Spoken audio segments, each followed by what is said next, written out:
Health ടോക്സിലേക്ക് സ്വാഗതം. നമ്മുടെ വൃക്കകൾ ചെറുതായിരിക്കാം, പക്ഷേ അവ നമ്മെ ജീവനോടെ നിലനിർത്തുന്നതിൽ നിർണായക പങ്ക് വഹിക്കുന്നുണ്ട്. പയറുവർഗ്ഗങ്ങളുടെ ആകൃതിയിലുള്ള ഈ രണ്ട് അവയവങ്ങൾ ശരീരത്തിൽ നാച്ചുറൽ ഫിൽറ്ററുകളായി പ്രവർത്തിക്കുന്നു. നമ്മുടെ രക്തം ഫിൽറ്റർ ചെയ്യുന്നതിൽ വലിയ പങ്ക് വഹിക്കുന്നുണ്ട്. അവ ശരീരത്തിൽ നിന്ന് മാലിന്യങ്ങൾ, വിഷവസ്തുക്കൾ, അധിക വെള്ളം എന്നിവ നീക്കം ചെയ്യുന്നു. രക്തസമ്മർദ്ദം നിയന്ത്രിക്കാനും ധാതുക്കളുടെ ശരിയായ സന്തുലിതാവസ്ഥ നിലനിർത്താനും ആരോഗ്യകരമായ അസ്ഥികളെ പിന്തുണയ്ക്കാനും ചുവന്ന രക്താണുക്കളുടെ ഉൽപാദനത്തിനും വൃക്കകൾ സഹായിക്കുന്നുണ്ട്. വൃക്കകളുടെ പ്രവർത്തനം തകരാറിലായാൽ ഇത് ശരീരത്തിലെ പല അവയവങ്ങളെയും ദോഷകരമായി ബാധിക്കും. വൃക്കയുടെ പ്രവർത്തനങ്ങൾ തകരാറിലാകുമ്പോൾ പലർക്കും ഇത് നേരത്തെ തിരിച്ചറിയാൻ സാധ്യമാകാറില്ല. മറ്റ് പല ലക്ഷണങ്ങൾക്കൊപ്പം ചർമ്മത്തിലും പല രീതിയിലും വൃക്ക പ്രശ്നത്തിന്റെ ലക്ഷണങ്ങൾ പ്രത്യക്ഷപ്പെടും. എന്തെല്ലാം രീതിയിലാണ് ഇതെന്നറിയാം. രോഗലക്ഷണങ്ങൾ ശ്രദ്ധിക്കുന്നത് സമയബന്ധിതമായ പരിചരണം ഉറപ്പാക്കാൻ നിങ്ങളെ സഹായിക്കും. കിഡ്നിക്ക് തകരാറുകൾ ഉണ്ടാകുമ്പോൾ ശരീരം കാണിക്കുന്ന ലക്ഷണങ്ങൾ എന്തെല്ലാമാണെന്ന് നോക്കാം. ഒന്നാമത്തേത് വരണ്ട ചർമ്മമാണ്.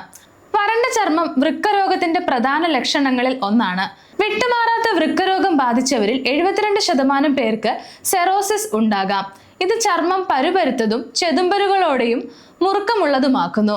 വൃക്കകൾ വിയർപ്പ്, എണ്ണഗ്രന്ഥികളെ നിയന്ത്രിക്കുന്നതിനാൽ അവയുടെ പ്രവർത്തനം മോശമാകുമ്പോൾ ചർമ്മം വരണ്ടു പോകുന്നു. രോഗത്തിന്റെ തീവ്രത കൂടുന്നതിനനുസരിച്ച് ഇത് വഷളാകുകയും ഡയാലിസിസ് ചെയ്യുന്ന കുട്ടികളിൽ ഇത് കൂടുതൽ കാണപ്പെടുകയും ചെയ്യുന്നു. വരൾച്ച മൂലമുണ്ടാകുന്ന ചൊറിച്ചിൽ വിള്ളലുകളിലേക്കും അണുബാധകളിലേക്കും നയിച്ചേക്കാമെന്നാണ് പഠനങ്ങൾ പറയുന്നത്. എല്ലാ വരണ്ട ചർമ്മവും കിഡ്നി രോഗത്തിന്റെ ലക്ഷണമാണെന്ന് വിചാരിക്കരുത്. ചിലർക്ക് കാലാവസ്ഥ മാറുമ്പോഴും ചർമ്മം വരണ്ടു പോകും. അടുത്തത് വീക്കമാണ്. ധാതു സന്തുലിതാവസ്ഥയില്ലായ്മ കാരണം കൈകളിലും കാലുകളിലും വീക്കം ഉണ്ടാകാം. കാൽസ്യം നിക്ഷേപങ്ങൾ സന്ധികൾക്ക് സമീപം കട്ടിയുള്ള മുഴകൾ രൂപപ്പെടുത്തുകയും വിരൽത്തുമ്പിൽ വേദനയുണ്ടാക്കുകയും ചെയ്യും. ഇത് നിയന്ത്രിക്കാൻ ദിവസവും കാലുകൾ ഹൃദയത്തിന്റെ നിരപ്പിന് മുകളിൽ ഉയർത്തിവെക്കുക. ഉപ്പിന്റെ ഉപയോഗം കുറയ്ക്കുക. പെട്ടെന്നുള്ള ദ്രാവകം മൂലമുള്ള ഭാരവർദ്ധനവ് നിരീക്ഷിക്കുക. ശരീരത്തിൽ ആവശ്യത്തിന് ജലാംശം നിലനിർത്തുന്നത്, സംസ്കരിച്ച ഭക്ഷണങ്ങൾ ഒഴിവാക്കുന്നത്, രക്തസമ്മർദ്ദവും പ്രമേഹവും നിയന്ത്രണത്തിലാക്കുന്നത് വൃക്കകളുടെ പ്രവർത്തനം സംരക്ഷിക്കാൻ സഹായിക്കും. പതിവായ പരിശോധനകളും നേരത്തെയുള്ള രോഗനിർണയവും സമയബന്ധിതമായ ചികിത്സയും ദീർഘകാല ഫലങ്ങൾ മെച്ചപ്പെടുത്തുകയും സങ്കീർണതകൾ തടയുകയും ചെയ്യും. അടുത്തത് ചർമ്മത്തിൽ കാണപ്പെടുന്ന ബുദ്ധിമുട്ടുകളാണ്. വിട്ടുമാറാത്ത വൃക്കരോഗത്തിന്റെ അവസാന ഘട്ടങ്ങളിൽ വിഷാംശം ചർമ്മത്തിന് നിറവ്യത്യാസം ഉണ്ടാക്കാം. ഒന്നെങ്കിൽ വിളറിയ ചാരനിറത്തിലുള്ള മഞ്ഞ അല്ലെങ്കിൽ കടുനിറങ്ങളാകാം. ഇത് മാലിന്യ നിക്ഷേപം മൂലമാണ്. ഹൈപ്പർ പിഗ്മെന്റേഷൻ 51% പേരിൽ കാണപ്പെടുന്നു. ഇത് പലപ്പോഴും സൂര്യപ്രകാശമേറ്റ ഭാഗങ്ങളിലാണ്.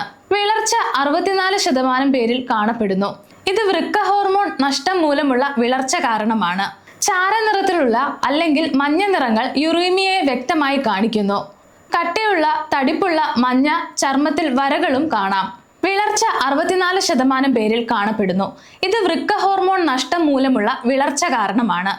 ചാരനിറത്തിലുള്ള അല്ലെങ്കിൽ മഞ്ഞ നിറങ്ങൾ യുറീമിയയെ വ്യക്തമായി കാണിക്കുന്നു. കട്ടിയുള്ള തടിപ്പുള്ള മഞ്ഞ ചർമ്മത്തിൽ വരകളും കാണാം. വൃക്കരോഗത്തിന്റെ നിശബ്ദ സൂചനകൾ അവഗണിക്കരുത്. വൃക്കകൾക്ക് കേടുപാടുകൾ സംഭവിക്കുന്നത് തടയാൻ പ്രോട്ടീൻ സമൃദ്ധവും ട്രാൻസ് ഫാക്റ്റുകളും പഞ്ചസാരയും കുറഞ്ഞതുമായ ആരോഗ്യകരമായ ഭക്ഷണം കഴിക്കുക. വ്യായാമം, ബ്ലഡ് സർക്കുലേഷൻ എന്നിവ മെച്ചപ്പെടുത്തുന്നതിലൂടെ രക്തസമ്മർദ്ദം കുറയ്ക്കുന്നതിലൂടെയും പ്രമേഹം നിയന്ത്രിക്കുന്നതിലൂടെയും ശരീരഭാരം നിയന്ത്രിക്കുന്നതിലൂടെയും വൃക്കകളുടെ പ്രവർത്തനം മെച്ചപ്പെടുത്തുന്നു.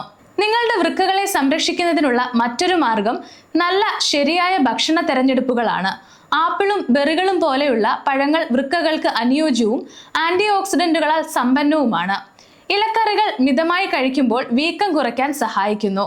വെളുത്തുള്ളി രക്തസമ്മർദ്ദ നിയന്ത്രണത്തെ പിന്തുണയ്ക്കുന്നു. അതേസമയം സാൽമൺ പോലെയുള്ള കൊഴുപ്പുള്ള മത്സ്യങ്ങൾ വൃക്കയുടെ പ്രവർത്തനത്തെ സംരക്ഷിക്കുന്ന ഒമേഗ-3 ഫാറ്റി ആസിഡുകൾ നൽകുന്നു. മുട്ടയുടെ വെള്ള വൃക്കയിൽ അധിക സമ്മർദ്ദം ചെലുത്താതെ ഉയർന്ന നിലവാരമുള്ള പ്രോട്ടീന്റെ നല്ല ഉറവിടമായി പ്രവർത്തിക്കുന്നു. കൂടാതെ വൃക്കകളെ സംരക്ഷിക്കാൻ ആവശ്യത്തിന് ജലാംശം നിലനിർത്തുക. ദിവസവും കുറഞ്ഞത് 8 മുതൽ 10 ഗ്ലാസ് വെള്ളം കുടിക്കുക. അമിതമായ ഉപ്പും സംസ്കരിച്ച ഭക്ഷണങ്ങളും പരിമിതപ്പെടുത്തുന്നത് വൃക്കയുടെ പ്രവർത്തനത്തെ പിന്തുണയ്ക്കും. ഇന്നത്തെ വീഡിയോ ഉപകാരപ്രദമായി എന്ന് വിശ്വസിക്കുന്നു. മറ്റൊരു വീഡിയോയുമായി വീണ്ടും കാണാം. സമയം മലയാളം വാർത്തകൾ ഇനി ടൈംസ് ഓഫ് ഇന്ത്യ സൂപ്പർ ആപ്പിലും. ഇതിനായി പ്ലേ സ്റ്റോറിൽ നിന്നോ ആപ്പ് സ്റ്റോറിൽ നിന്നോ times of India app install ചെയ്യൂ. മലയാളം ഭാഷ തിരഞ്ഞെടുക്കൂ. വാർത്തകൾ ആസ്വദിക്കാം എല്ലാം ഇനി സമയത്തിൽ.